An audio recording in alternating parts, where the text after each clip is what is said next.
worship. My name is Paul Phillips. I'm a member here. I'm also serving today as worship associate. It's my pleasure to welcome you, and I'm so happy you're all here today. This is one of our summer services. This is the second in a series of summer services, and the theme of the summer services this summer is cultivating love, and all of our services are lay-led. Our regular minister, Reverend Linda Barnes, will be back in the pulpit on Sunday, September 14th.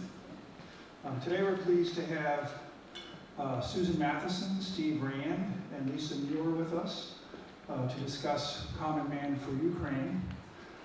Before we get underway, we're going to light our chalice. This is a chalice lighting is the way we traditionally begin our Unitarian Universalist services. The chalice is a symbol, well, it's a sign that we're in a sacred space. It's also a symbol of the hope we have, our common quest for truth, the warmth of our community, the light of reason, and our commitment to social justice. And so I have some opening words. We light this chalice, remembering and honoring our own traditions and celebrating the rich diversity of traditions among us. As we search for justice, meaning, and purpose, may we remember that justice, meaning, and purpose begin by deeply listening to one another. So I'll have a brief introduction. In 2022, 4 friends from Holderness and Plymouth, Alex Ray, Lisa Mure, Steve Rand, and Susan Mathison, were horrified, as we all were, by the Russian invasion of Ukraine, and were motivated and activated to do what they could do to help Ukrainian children in the war zone. Together, they founded the nonprofit Common Man for Ukraine as a project of the Plymouth Rotary Club. Common Man for Ukraine partners donors in the U.S. with Rotarians in the U.S., Poland, and Ukraine to provide critical humanitarian aid and trauma counseling to children of war in Ukraine. This is a truly hands-on effort that has required travel and personal relationships in the war zone. To date, Common Man for Ukraine has delivered more than 2,000 tons of humanitarian aid to children in the war zone and has provided 3-week trauma counseling programs to 1,000 children, ages 8 to 12, whose fathers have been killed in the war. So, I don't have a bio for Steve, but I know about him. So Susan and Lisa are both moms. Steve is a dad. Susan spent her career as a forester with the U.S. Forestry Service. She now chairs the board at the Penny Valley Habitat for Humanity.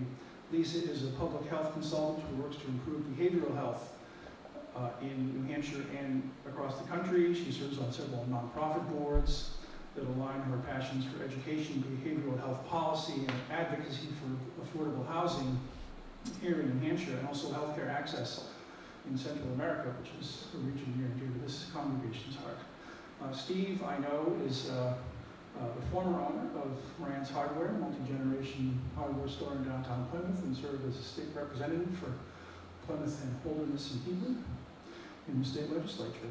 So they will be sharing their experiences, their stories of their 12 visits to safe houses and frontline villages in war-torn Ukraine, and their plans to return once again to Ukraine next month.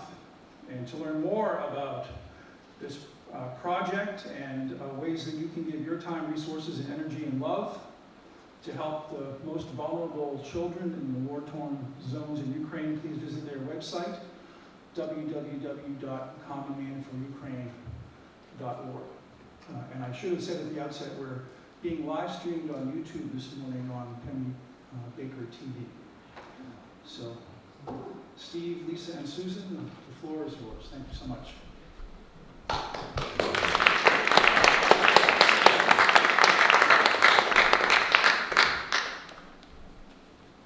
Thank you, Paul. That was such a nice introduction. I don't think we need to talk, do you? That was a great summary. I think the first thing we're going to do is just show a short short video that compiles a lot of the stories and images from our trips, and it's a little bit loud at the beginning, but I think it'll be helpful to hear the whole picture.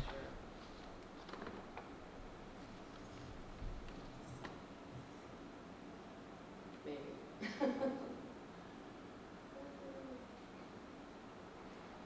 Help is also coming from individuals, including a group of Americans. The group is headed back to Ukraine for another relief trip to visit several orphanages. We told you earlier this year about the amazing and courageous work by the New Hampshire-based group, the Common Man for Ukraine. The Common Man for Ukraine is a volunteer team and partnered with the Plymouth Rotary Foundation, a nonprofit out of New Hampshire. Common Man for Ukraine. Common Man for Ukraine. Common Man for Ukraine.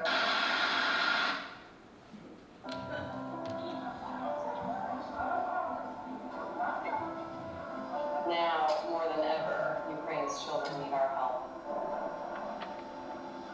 In Ukraine, there are about 2.5 million internally displaced children. 2.5 million children who are hiding in safe houses, orphanages, abandoned schools, and repurposed monasteries, hiding from kidnapping and bombing.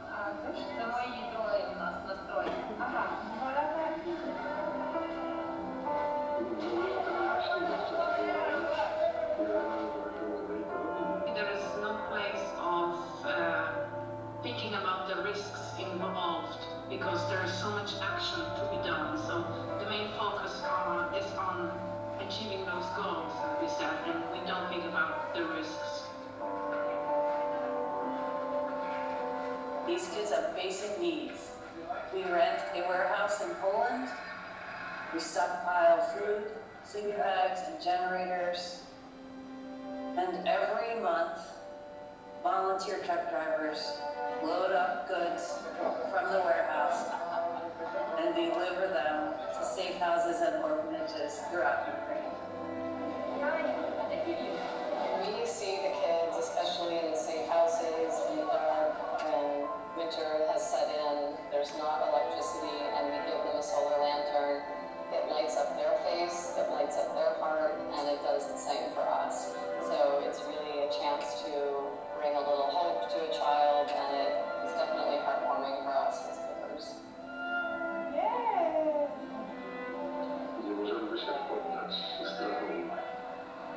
We cannot surrender to fear because there are people who are waiting for the aid. What we can do is provide food, warmth, and love. And that's what Common Man for Ukraine does.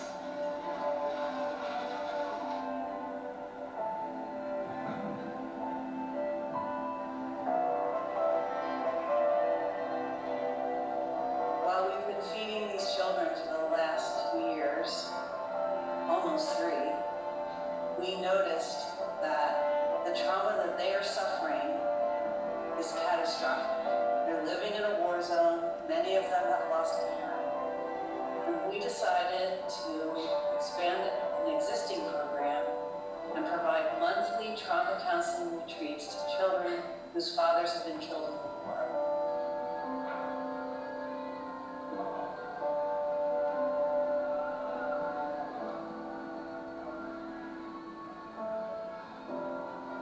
Each month, we welcome 30 to 35 children from all over Ukraine to our trauma counseling retreats in Zakopane. The most valuable thing about the mental health retreats for the children is that they get to meet other kids just like them from all over Ukraine who have also lost their fathers or another family member. So they're going through the same grief and the same trauma at the same time. So they build a network of peers at the retreats. They connect with each other during the retreat for the first time. They're meeting each other from all over the country. And then they go home to their home communities and they get to stay in touch with those same peers that are going through the same loss.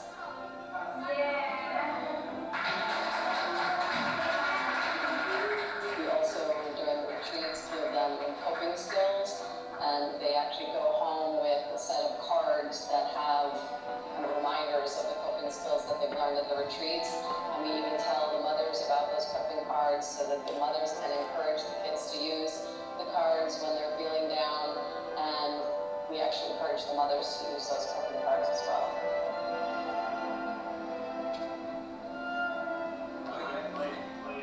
America has this history to it where we see struggles in other countries and we chip in, we come together, and we try to alleviate the suffering of others across the globe. So Ukraine is just another example, an opportunity that has presented itself where there is somebody that is suffering, a country that is in turmoil, and we're there to bring hope, to bring strength, to bring goods, resources, and some sense of connectedness across the globe.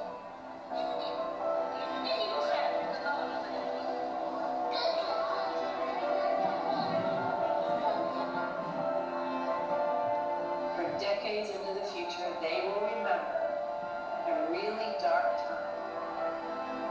Someone from the United States carrying messages of love brought to them food, work.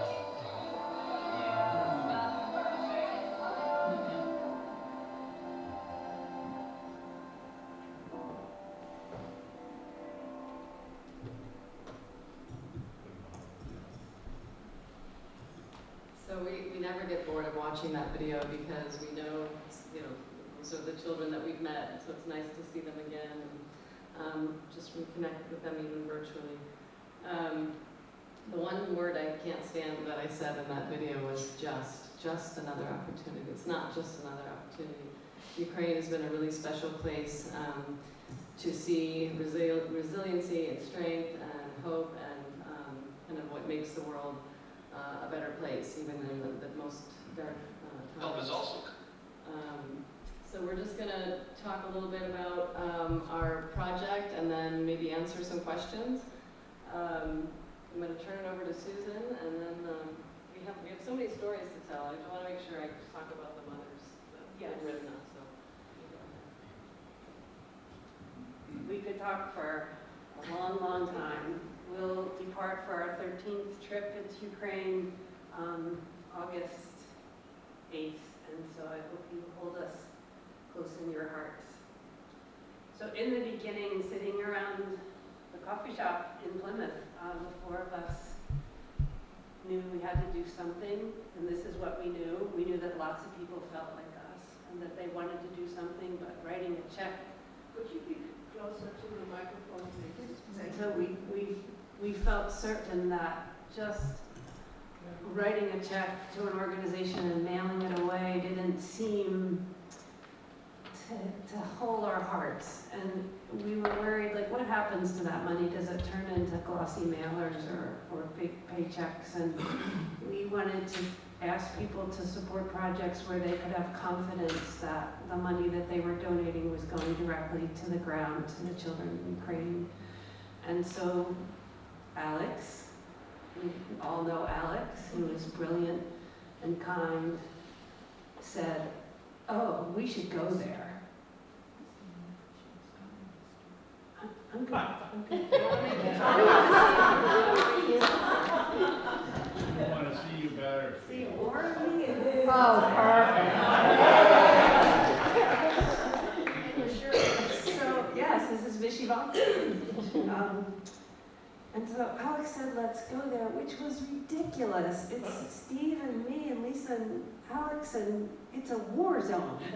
But as always, Alex was the leader and had the vision to know that the only way we would know exactly what they needed and how he could help us to go there. And so we did. So we have delivered about 4 million pounds of food to frontline villages and safe houses where kids are hiding. And each of those locations of safe houses, of course, is a military secret. This is where Ukraine is hiding its progeny, right? This is where their future is hiding, or in these safe houses. But we've created a very unique and precious partnership with the military in Ukraine, and they share the locations and the census of these safe houses so that we can provide the proper amounts of food, generators, solar lanterns, and at Christmas we bring sweets for the kids. And so while I can't show you the exact locations, because that wouldn't be safe for the kids, these are the general areas that we've delivered, and they're the places that you've heard of on CNN and read about in the New York Times. is Odessa and Mykolaiv and Kharkiv and Rivne and Zhytomyr and Kyiv and Kherson and Lviv. Julia is from Lviv. And our truck drivers have ventured to these very dangerous places, and as we get closer and closer to the front, the danger increases. We live in fear, but in purpose. We'll talk about that again. So what's it like to run a convoy in a war zone? Well, first of all, there's at least 3 languages. So everything that happens in this entire $4.5 million project has to happen in 3 languages. Steve's the treasurer, he speaks English. Our partner on it, and our partner who manages our programs on the ground in Poland and in Ukraine is Polish. And then our dear people that we're helping, children and families, are speaking Ukrainian. So if you can imagine the whisper down the lane that has to happen for every single decision. But we have a beloved interpreter named Magdalena, who is the redhead in the top left picture. She helps us bridge that. Safety is a constant problem. We build redundancy in all our systems. You can't have a flat tire in a war zone. You can't have a transmission go out.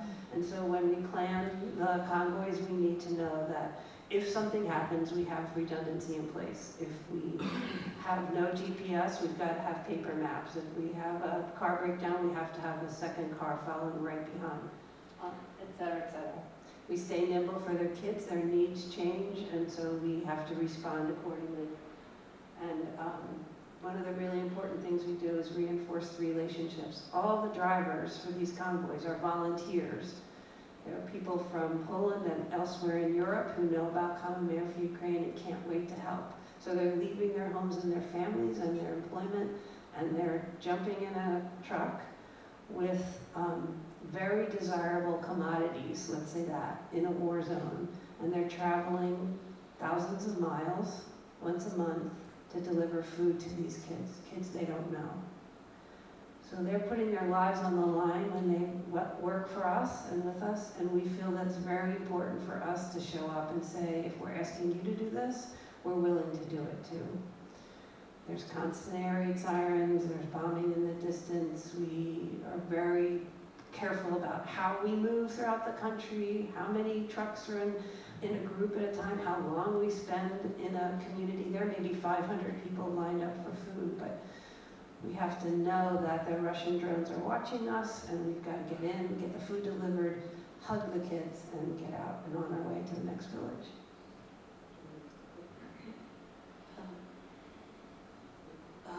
Leak-proof operations. This is one of Alex's big messages, is that because this isn't desirable stuff, we're in a war, we've got generators and food, it could easily be diverted into the wrong hands, and we want it to go directly to these kids. And so from the time we purchase it in Poland, in our warehouse, transported by our drivers and handed directly to kids. It doesn't get sent to a community center and dropped off where it could get legs.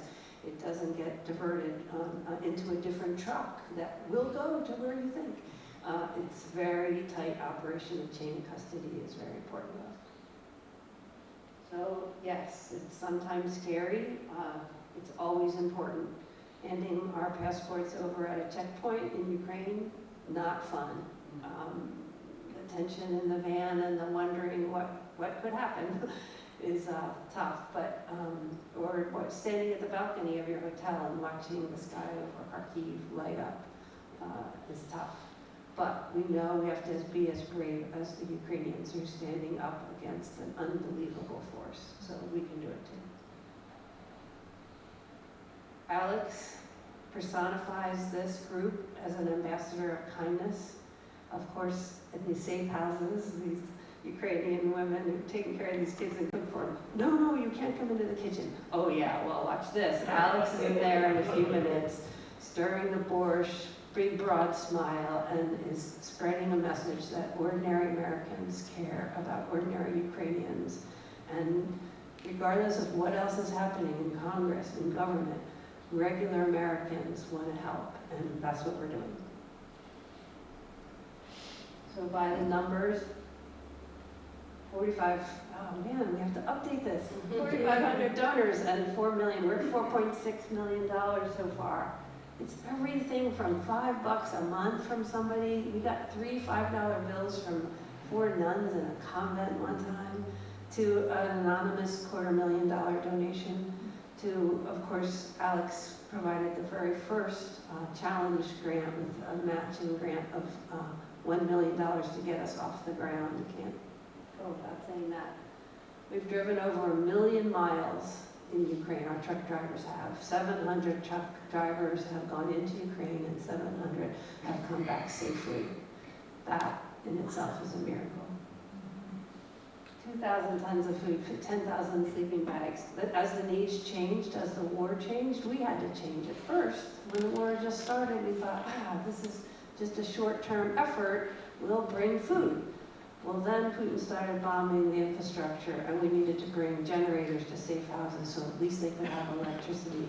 And then further, we needed to go into the frontline villages, and we provide each child a solar lantern. And we're very specific with the kids that this solar lantern, this control over the darkness is yours. We show them how to use it, and we say, this is for you.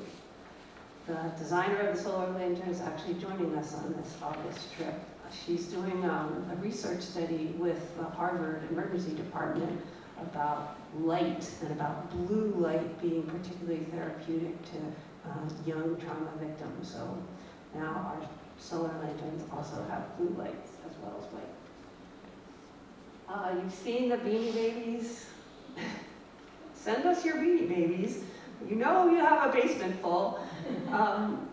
If you're a kid in a war zone and your belongings are in a plastic bag and you're traveling from city to city while your mother tries to find safety, or you get sent in a train to a safe house somewhere, and somebody gives you a chance to pick out a Beanie Baby of your own, it's a big deal. You think in the United States you give a kid a Beanie Baby, whatever. In Ukraine, you saw, to them, the littlest thing means a lot. Also, you'll see in front of us these wonderful peace dolls, which are knitted by a group in Laconia, a group of women who send us batches of 250 peace dolls, and we give them out to the kids. And each one has a little tag. It's written in Ukrainian, with love from the United States. We're sending you love and support. We'll be okay. But also it gave us a little reminder, that little tag. I handed a peace doll to a girl that appeared to be about 8 or 9 years old, and I said, look, it's in Ukrainian, you can read it. She can't read. She can't read because they've lost more than 3 years of school, right? They try to stand up the school system. Maybe they go once a week in person, once a week online. But we've been to so many schools where the school day is spent in the bomb shelter. Kids packed, it was like sardines because there's an air alert. So just think about a country losing the education of its children for 3 years. How does that 8-year-old pick up when the war is over to learn basic addition and subtraction when she should be working on algebra? Like, it's a giant social problem that Ukraine will face. I hope we're all part of that solution, but it's a reminder of the long-term effects of war.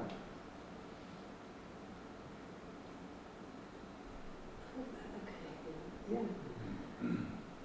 We have so many stories about personal interactions and inspiration that we've gotten from Ukrainians. Like in that video, well, to you it looks like 7 minutes of a collage of things that every single scene has a backstory. The kids that are dancing around their suitcases, oh yeah, they're dancing around their suitcases in their vyshyvanka, isn't that nice? The story that they're telling is a story of how, as the war was threatened in February of 2022, their parents said, prepare, prepare. There may be a problem, we may need to go somewhere. And sure enough, when the bombs began to fall, the dance that the kids were dancing, they showed themselves running around their houses, trying to figure out what they could take in their suitcase, and packing their suitcase in a terrible hurry to go somewhere but not know where. And we've talked to so many children who say, my mother took us to this city thinking it would be safe, but it wasn't. So then we went to that city, and then we got word that dad was killed, and then we went to that city to try and find safety. And then at the end of that dance, the kids each held up the sign of the name of their town where it was home to them, that had been bombed. And just think about those 8-year-olds and what they're carrying in those suitcases and what the trauma that they're carrying. Our 3-week trauma counseling retreats can't fix this. They've lost their dogs in the war. You can't get over that in 3 weeks. But we're trying to give them the basic building blocks of coping skills and a really, really strong message about people that care about them far, far away, and that will continue to do so. We'd love to answer questions if you have any about how we do this, why we do it, the wonderful partners we have, or any more stories about from the kids. I'm getting off this thing.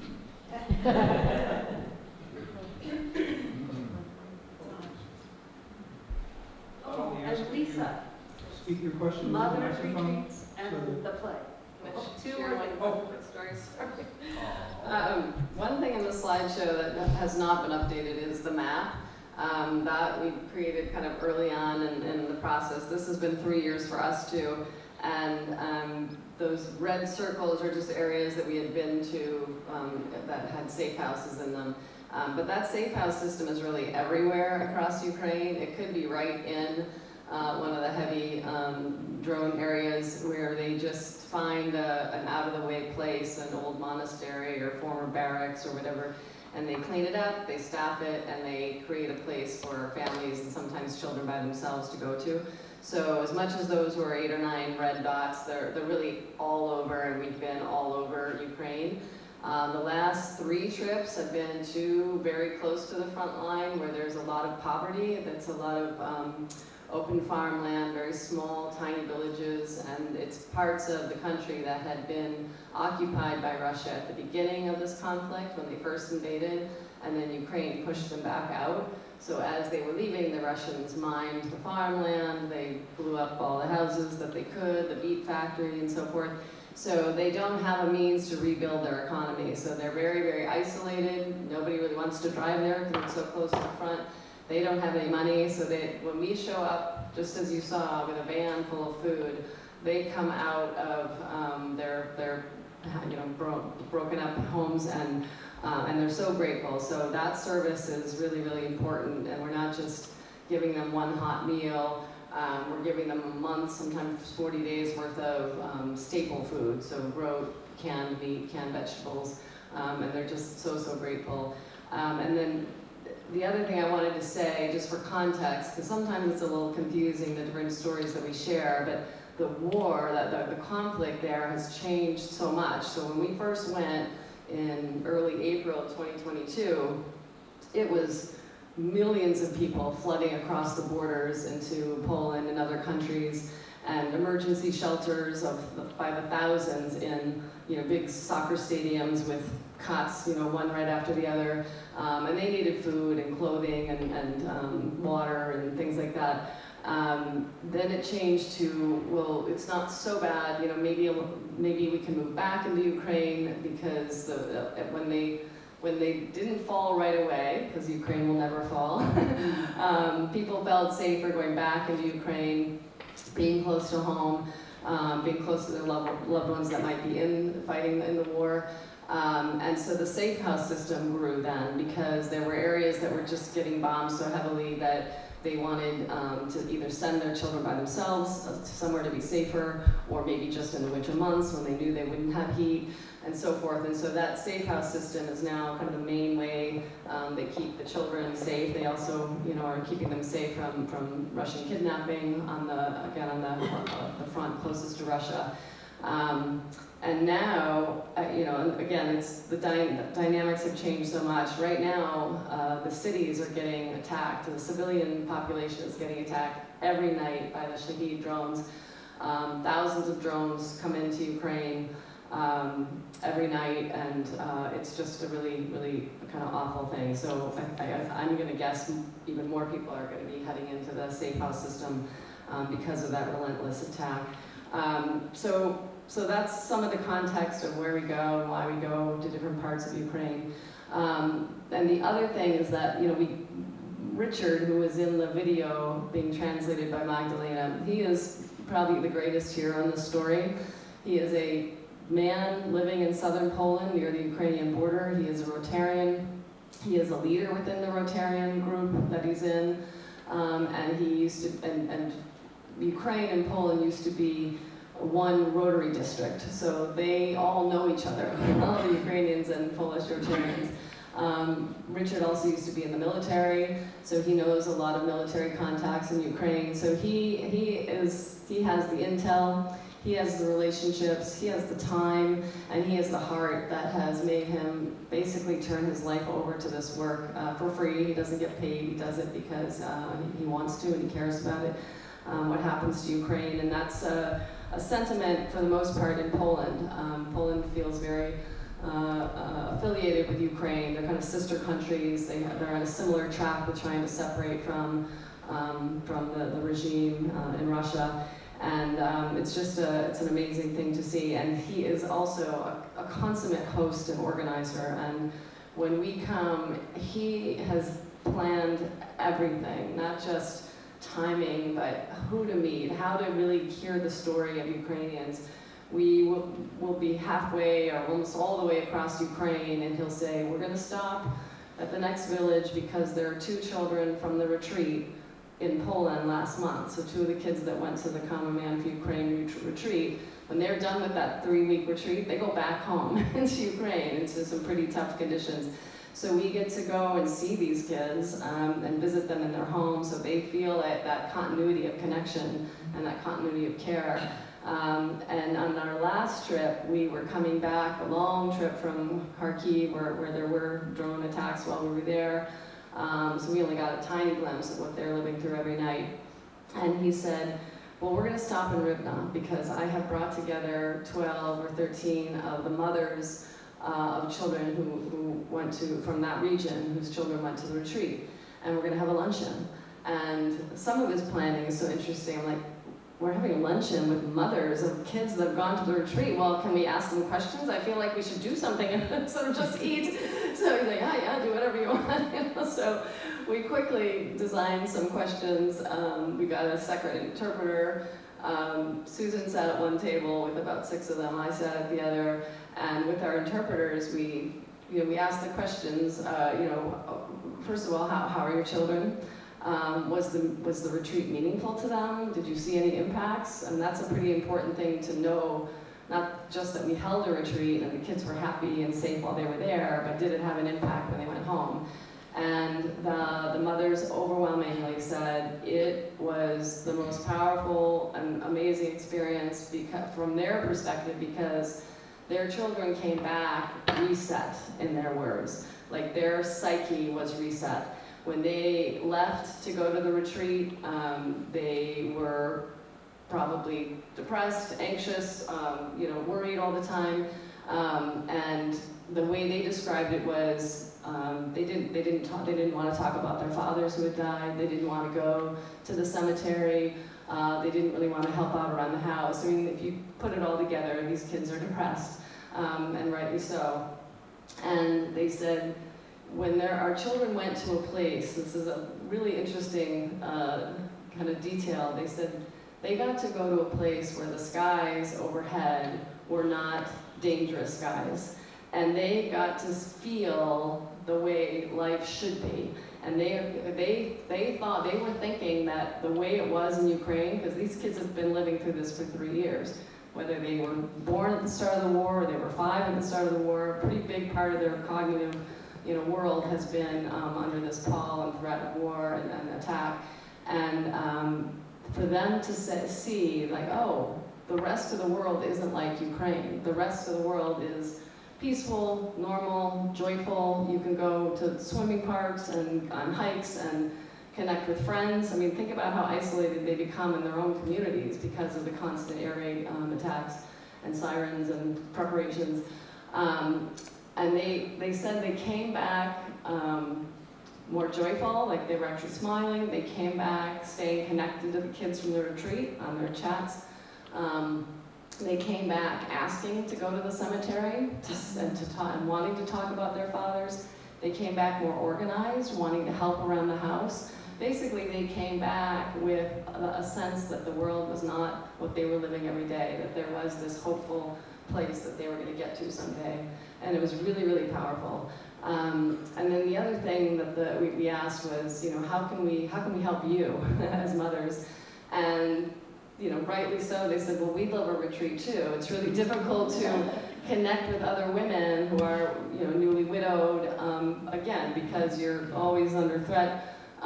It's not good to, be out at night. It's just difficult to just socialize at all, much less try to connect with other women who've lost their husbands and are kind of marshaling through parenthood alone in a war zone. So we listened and we asked details about how long would you want it to be? Would you need to daycare for your children? We kind of got as many details as we could.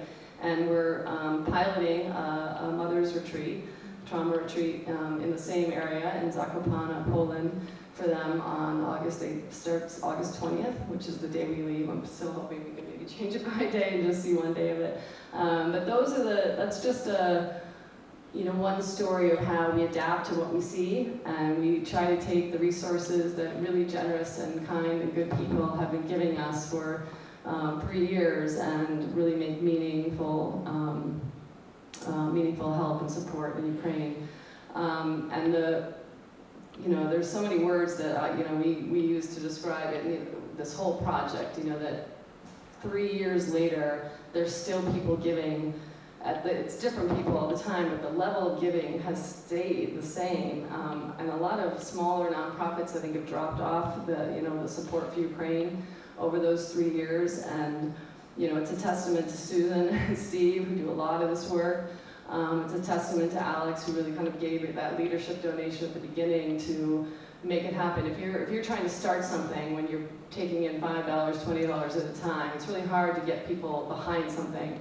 But when you start with money to actually create the infrastructure and the systems and to get people behind you, that was amazing. So, the words we use are, what we do is, it's magical. It's not what we do is magical. The project, you couldn't have designed or planned for something like this. It's just been the magic and the miracle of good people coming together and being greater than the sum of our parts. And that's for every truck driver, every counselor that comes from Ukraine with the kids, every family that's hurt by this tragedy, and it's just a really magical and miraculous thing. So now we can go to question and answer. One more thing, the plague. The plague. Oh gosh, this is a nice little story. So again, magic and miracles. So just like Susan said, we got a call from a person who designed and makes solar lanterns, and we want to help. We get those types of calls all the time. Somebody calls and says, I have a ring I want to donate to an auction to raise more money. You can't even quantify nor encapsulate the types of offers and things that come forward. So some of you probably know Trish Lindbergh, and she's done theater with children for a long time, kind of that healing through theater arts. And she has a history of going to conflict zones, so she's done these theater programs with children in Palestine, South Africa, Vietnam, Moscow. And she said, if we could help in any way, I'd love to help. And I'm like, well, we have these 30 to 35 children that come every month into Poland. Maybe you could bring your theater camp to Poland. And she said, I would love to do that. I'll get a couple of helpers. So she and Harmony Markey came to a retreat almost 2 years ago, right? And one of the most difficult things for us to really do things with the kids and the moms is the language challenge. So she contacted somebody she knew in New Hampshire, who contacted somebody in Ukraine, who was both a mom of a teenager and ran a theater group in Ivano-Frankivsk. And she said, yes, I will come. I will bring 4 teenagers to this retreat in Poland. We will take the bus and the train all the way over there at our expense, donate our time to help in this cause. So they come from Ukraine, we come from the US. There's this week-long theater camp, and those 4 teenagers were just delightful because they're bilingual and they made the magic happen because they could tell, they could interpret for Trish and for the Ukrainian kids. And they were just these energetic, amazing, they were all young women, but okay, so anyway, so they went back, and then we had this idea, actually from Trish, because if you remember, she had a show years ago, probably 20 years ago, that was called Letters to the President. Mail to the Chief, yeah, sorry.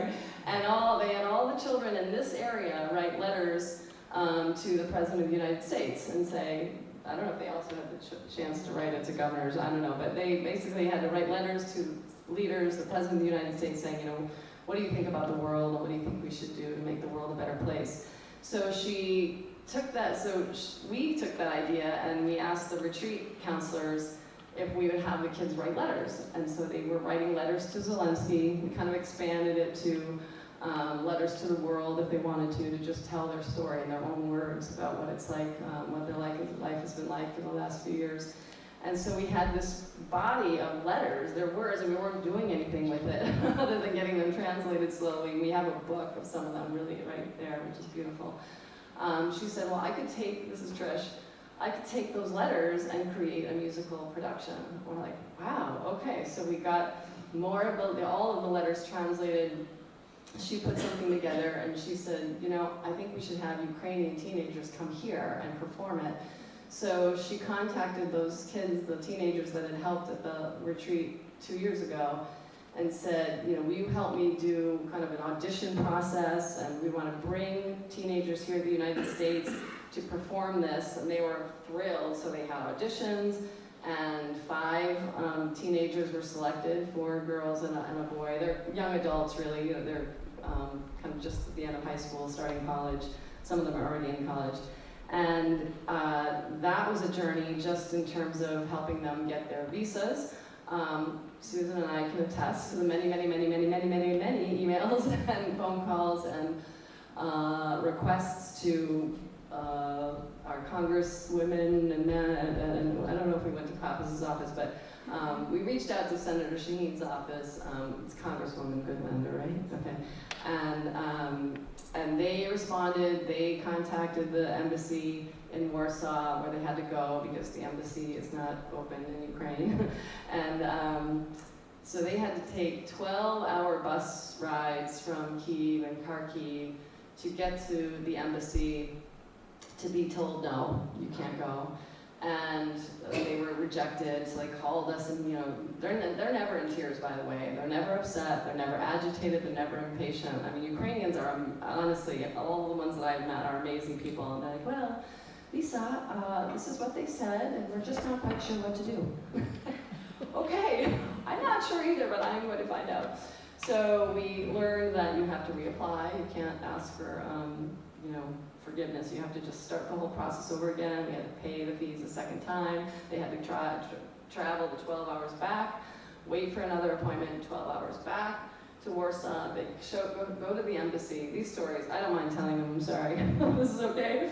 Because I think it tells the story of sometimes how difficult these things are. They're not a quick click on the button on the computer. So they go back to Warsaw, and they call me from the embassy, outside the embassy, because you can't take your phone into the embassy.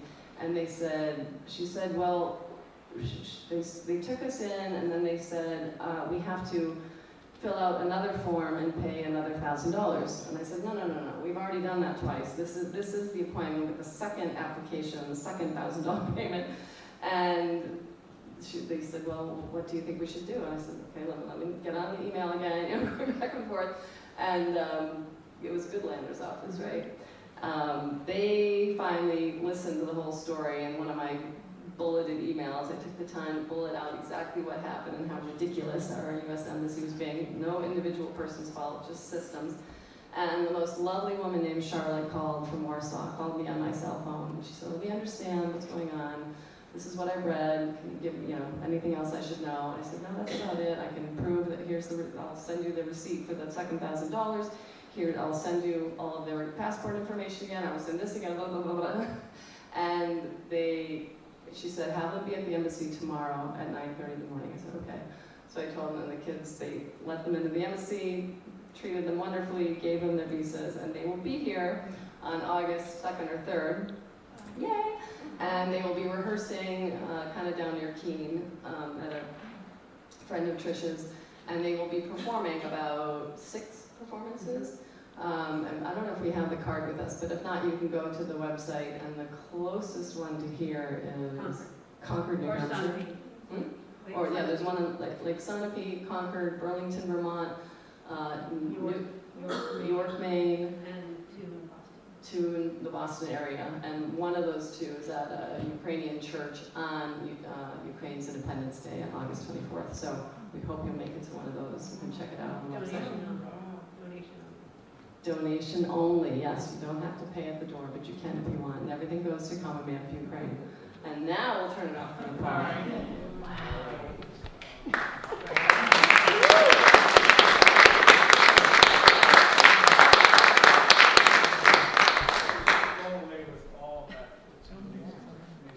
So I would only ask anyone who's asking a question. How about this one? Just speak into the microphone so that it gets recorded on the live stream. Okay. We didn't plant this. I understand that you guys have been very efficient with the money that you raise. And when you look at the numbers, they kind of speak for themselves. $4.5 million, but 4 million pounds of food with that 4.5 And million. 1,200 kids. Plus logistics. And plus 1,200 the kids camps, through, yeah. plus everything. But can you speak more to how you are so efficient with the money you raise? We didn't ask him to ask this question. So,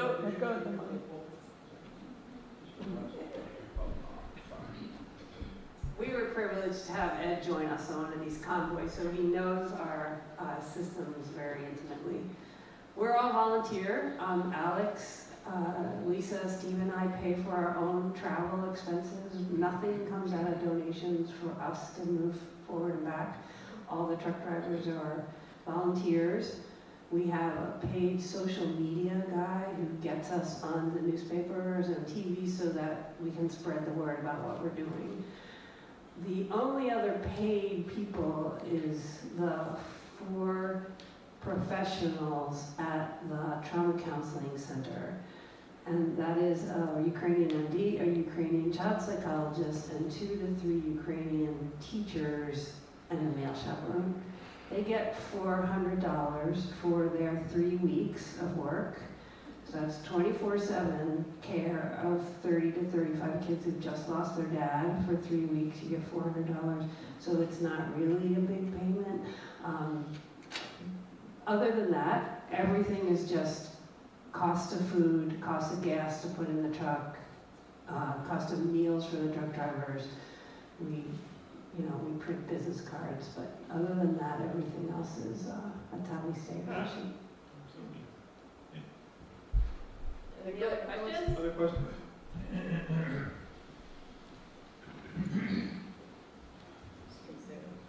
Thank you so much. This is incredible. I could have a lot of questions, but I want to focus on what life is like for those children in those safe houses. I would imagine the clock would tick extremely slowly in a situation where you're terrified and you're maybe away from your mom and your dad's gone or whatever. So what do they do during those hours? Are they there around the clock during those times, just during potential school hours? Paint a picture a little bit more. Sure. I think every safe house is different, and we only know what we see when we're there, which is typically fairly quickly because we're trying to keep mobile and not put ourselves at risk or them, frankly. but they're all different. I'm thinking of the one during one of the Christmas retreats. We showed up in a snowstorm. They had no power. They were sitting at long tables with their coats and hats on. They had no heat. It was December. It was very cold. Again, a snowstorm. And they had little tea lights. That was the only light at the table. They had half a banana, half a piece of bread, and half a potato. That was dinner. And I worry, I don't, when we've been there, we don't see a lot of like real schooling going on. I think they do have some educational time. But one of the upside, I mean, something that I saw and sensed is that the typically women that run the safe houses love these children. They love, if you think about, Julia should probably answer some of this because I'm not Ukrainian, but I get the sense that they are so family-oriented, both in their own family, and they consider Ukraine a family. And so these women take care of these Ukrainian children as their family. And the kids are very tight with those, the women that run the safe houses. I definitely, they did ask for things like laptops and projectors to be able to do more activities with the kids, but yeah, I couldn't answer the question fully, but I'm assuming that they don't have a lot of, they interact with each other socially within the safe house, but there's not a lot of educational time that I think would be helpful. But again, they're very close-knit as a country, so they become very close-knit within the safe house. Another very different safe house was a school, a public school in a village, and they opened up part of the school to take in internal refugees, or internally displaced children. So it was a functioning school during the day, and then the kids that were the internally displaced kids would go into one of the buildings at night, and it was kind of almost like a residential school for them. So they're getting education, and they have counselors and staff to watch over them. So it's different, but I'm sure it's bleak, and I think the hardest thing is that they're not with their families; they're there by themselves. So it's difficult. Can I add Yeah. something? So that the first time we went to the snowstorm one she just described, there was this girl there with a pink hat and pink glasses. Great. We gave her some food and a Beanie Baby.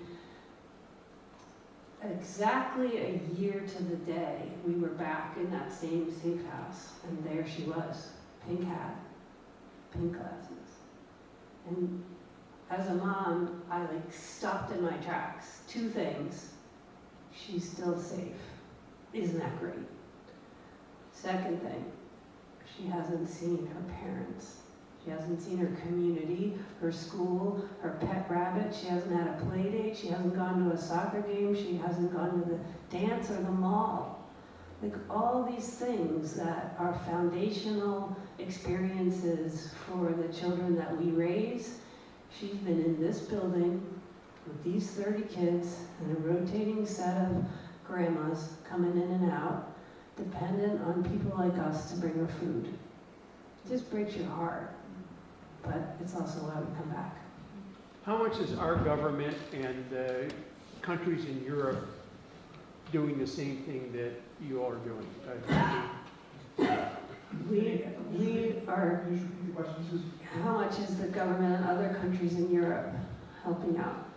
And the U.S.? We are politically agnostic. That's one of our very foundational commitments to each other, is that we're not going to throw our government under the bus. But that being said, USAID had provided about $2 billion in food support and infrastructure support to their hospital systems. We were literally in conference calls with USAID about getting some grant money for our operations. With the turn of the administration, those people are no longer at their desks in Kyiv. They're gone, and with it, the $2 billion of aid that had been going to USAID. So what does that mean to us? Supercharge our effort, work harder, talk to more people, Do you know someone we can talk to? Do you know a group of people who might want to hear this story and help us help these kids? That's what we're going to do. USAID is gone. Let's go, Common Man for Ukraine. Let's work harder. We have heard from Richard. He will say the countries that help are the U.S., England, and Germany, and that's it. I don't know. I mean, we see Good Samaritan on the ground. Samaritan's Purse.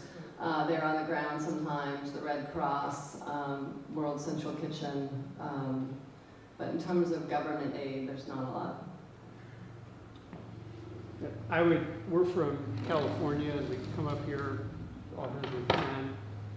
We would like to know what we could do in San Diego to get an effort such as what you all are doing here.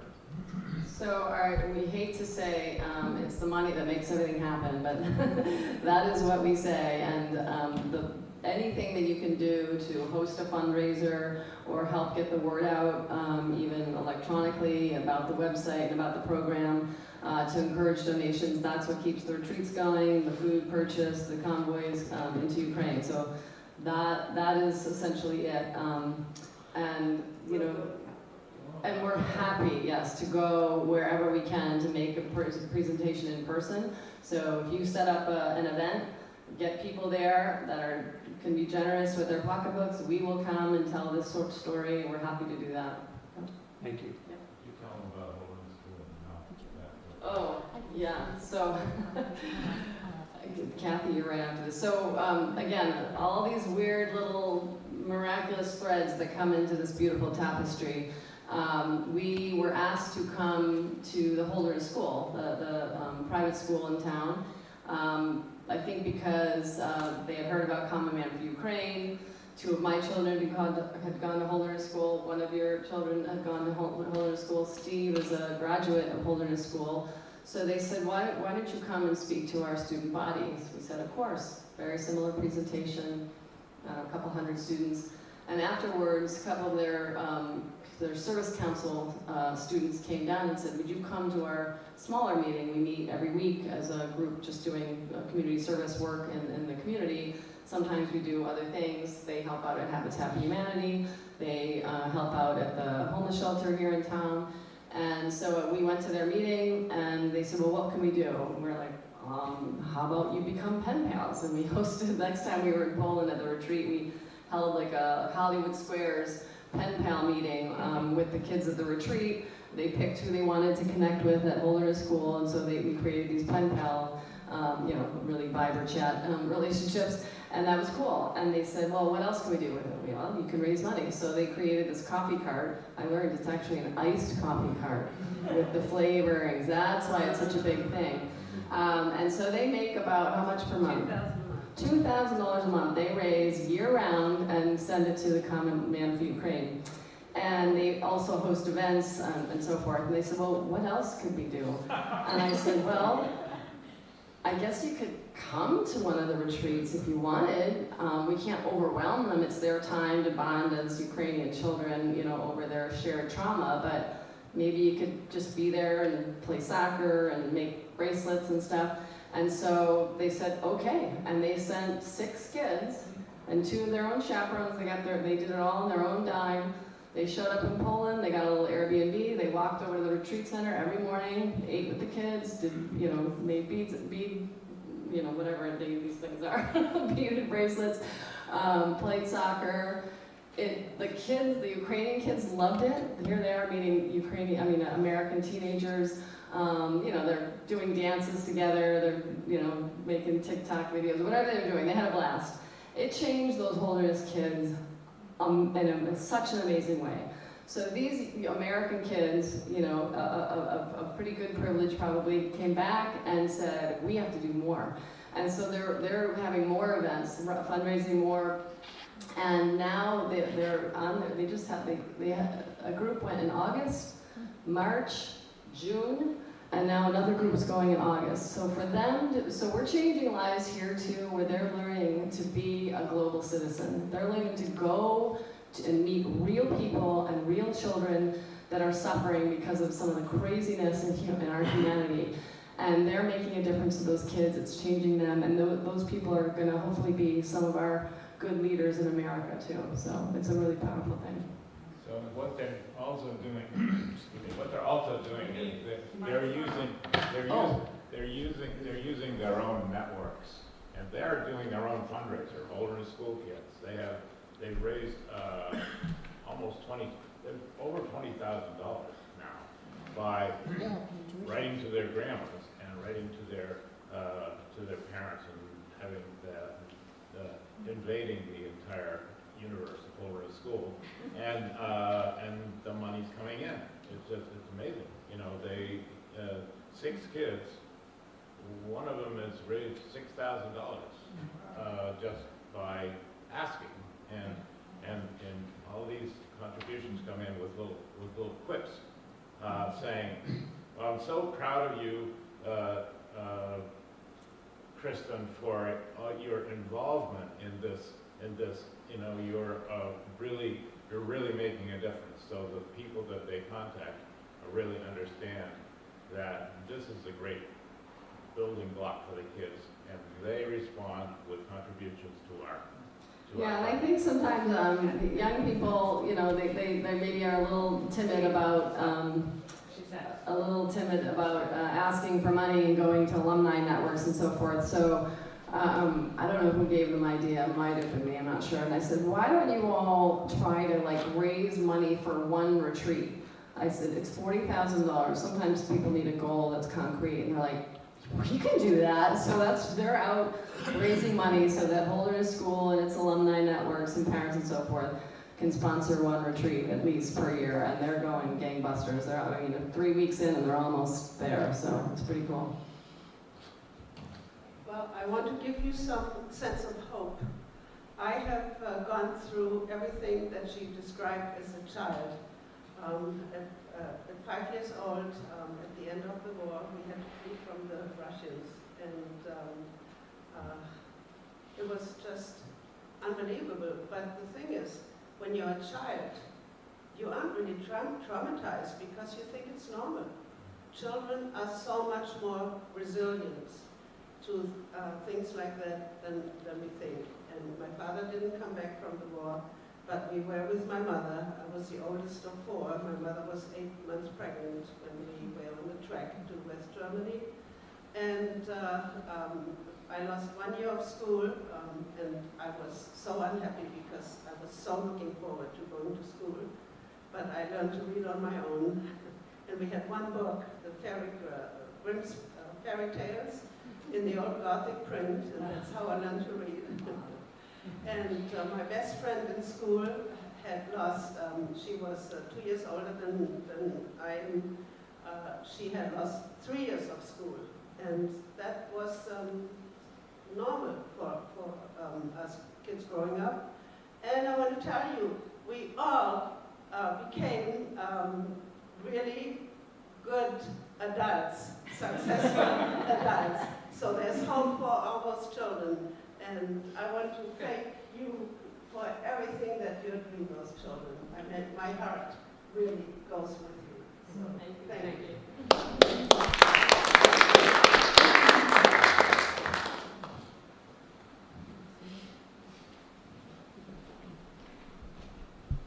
The gentleman who asked about San Diego made me think of this. Have you been contacted by other Rotaries to see how they can replicate what you're doing in other states?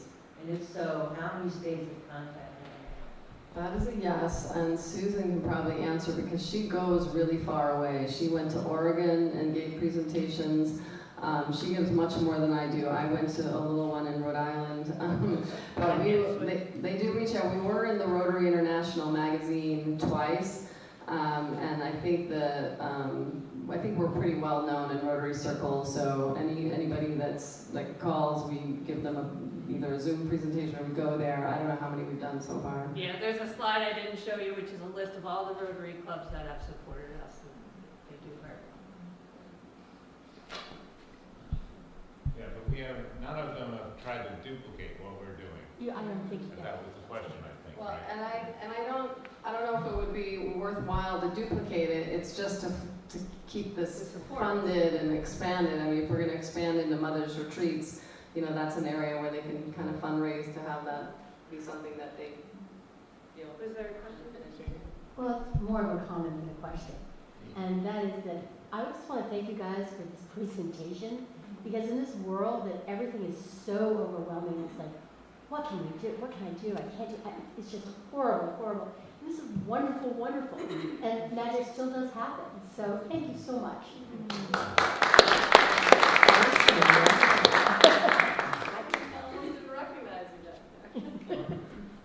And just one testament, been following you folks for quite some time.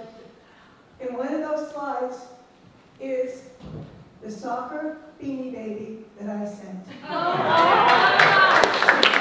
We really do take over absolutely everything that's given to us, no matter what it is. Well, almost everything. I was just telling Susan, because we were talking about how many bags we have so far for the August 8th trip, and somebody donated these handmade wooden cars, almost like racing cars. And I'm like, oh, okay, yeah, all right. I can't take those back anywhere, so they're coming in the packages. So We don't buy anything, like of all the food and generators and all that, sleeping bags, that all gets purchased in the EU, because you don't want to ship it, you don't pay tariffs on it, you don't want it to get lost. But we do carry Beanie Baby, solar lanterns, wooden toys, knitted hats, and pea Legos? It's gotta be light and fit into our duffel bags and not break our back. So one more thing then, Union Gym Caps, leads the peace stall. I'm curious if you need more and if you have a pattern. For the peace doll, we have a pattern for the peace dolls that the Laconia Church shared. I can forward it to you. I'll grab your email. Awesome. Yep. And that's bringing up knitted things. There is a story, you probably know it well, in Concord called The Elegant You. And again, people sometimes want to come with us, and there's limited room in the vans, but we try to say yes when we can. And former Governor John Lynch and his wife Susan, who belongs to The Elegant You, came, and she's been a champion of getting a lot of her friends and her knitting community to knit. So we did a little WMUR feature inside The Elegant You to thank them for everything they're doing. So we do also take a lot of knitted items on the December trip. They don't like scarves. They don't wear scarves. Socks are better than mittens. And they take the hats, yeah. So hats and socks if you want to knit those for winter time. But the peace dolls are really popular with everybody, so that would be great. Well, Thank you. Thank you. Thank you all. Thank you. Thanks for inviting us. Yes, no, this has been an amazing service, and thank you for all you're doing, and obviously good luck with everything you'll be doing in the future. We have a couple of one announcement, which is that next week's summer service will be led by Dr. Maria Sanders, who is the professor of philosophy at Plymouth State University, and her talk is sponsored by New Hampshire Humanities. The topic will be exploring happiness as a community, so we hope to see you here and back next week. For our full summer schedule, visit our website, www.starrkingfellowship.org. Now we will extinguish our chalice, as is the custom at the end of our service. And we have these words. Oh, yes, indeed. I'm so sorry. We have thank you gifts for our presenters, which are hand-carved wooden chalices by Dr. Fred Kelsey, who is a member of our fellowship. Thank you so much. Thank you both. Thank you. That's lovely.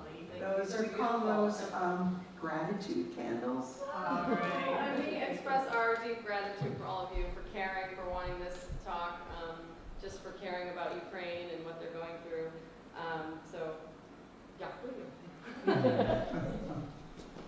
Our closing words are by Deborah Burrell. We have basked in the warmth and beauty of this flame and this community. As the chalice flame is extinguished, let us carry its glow within, and let us kindle new sparks within these walls and beyond. Thank you all for being here.